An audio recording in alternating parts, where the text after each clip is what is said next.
Thursday, April 16th, 2015. Education funding is hanging in the balance. The end of legislative session is in 3 days. Decisions being made by the legislature will impact all students across Alaska, approximately 128,400 students. So where are we in the decision-making process? Right now, the conference committee is meeting. It is composed of Representatives Newman, Thompson, and Guerra, Senators McKinnon, Kelly, and Olson. We're watching their actions carefully.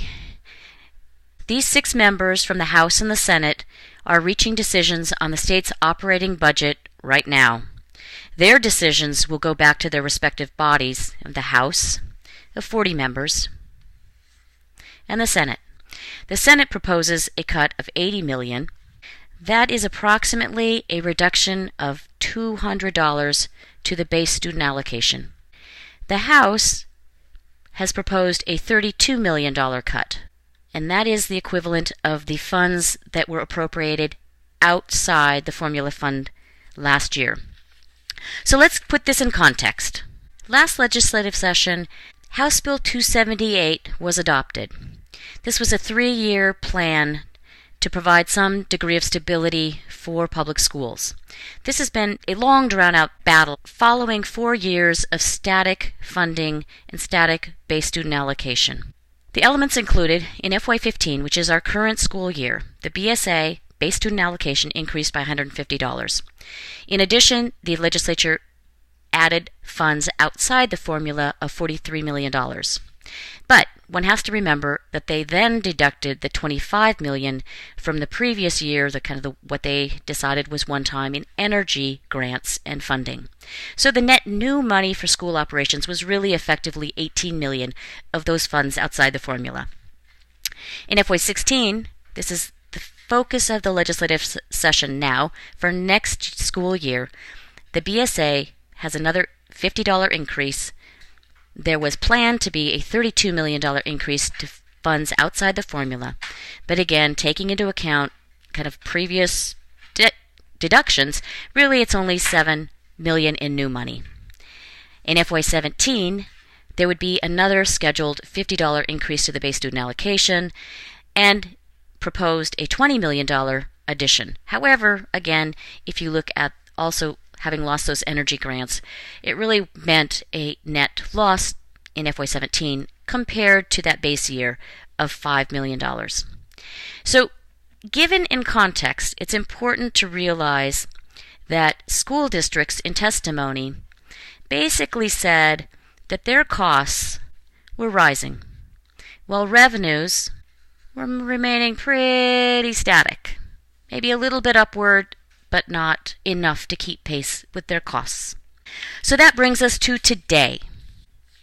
In the FY16 scenario, that's for the next school year, keep in mind that the foundation formula is the single largest line item in the state's operating budget at a whopping $1.2 billion. It's a lot. That funds schools across the state. It also makes it vulnerable in times of fiscal crisis because a small percentage to this budget is a lot of money. So here's the scenario.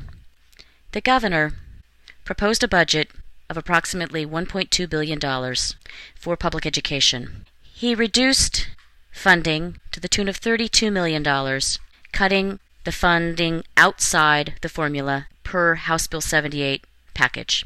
The governor submitted his budget to the legislature, which has the power of appropriation. They then sent it to the House and to the Senate, the House taking up the budget first.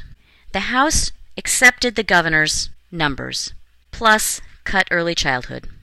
The Senate accepted the governor's numbers, closed public testimony, and then proceeded to cut another $47.6 million to the foundation program. This is effectively the equivalent of a $200 cut to the base student allocation. Now we're going to take a brief detour. Can't quite get it all on there. Some years ago, the Alaska State Legislature forward-funded effectively public education, creating a public education fund to hold funds in abeyance for the subsequent school year. I assume it was for just these sorts of times when revenues were uncertain. There's an interesting situation that's materialized, however. In statute AS 1417, the foundation formula is spelled out. It includes a provision for pro rata distribution, that is, say percentage cuts across the board to all schools in the circumstance that there is insufficient funds to pay for the full funding under the formula.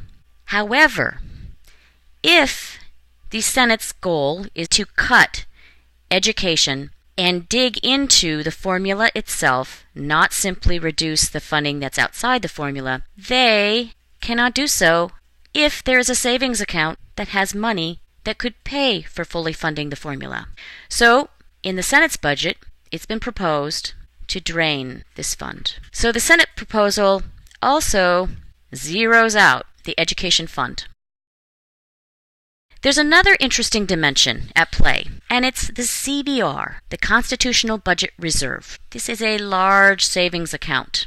In order to withdraw funds from the CBR, it requires 2/3 vote. Simply adopting the operating budget, it requires a simple majority. Using CBR funds requires 2/3. This provides an interesting situation in the House and Senate right now because it gives the minority in the House leverage and bargaining power. Some of their votes are needed to access the Constitutional Budget Reserve. So, where are we at with all this? It's not pretty. If the legislature wants to protect schools, though, it's important to know there are ways they can do so, even in these last 3 days. Do you want to impact the decision? There's some things you can do. Email all legislators at alaska.gov. Call your legislators. You can find your legislators' phone numbers and also individual email addresses at the legislative website. Simply Google Alaska State Legislature and you'll find it. Call and email the governor, 465-3500. Leave a message.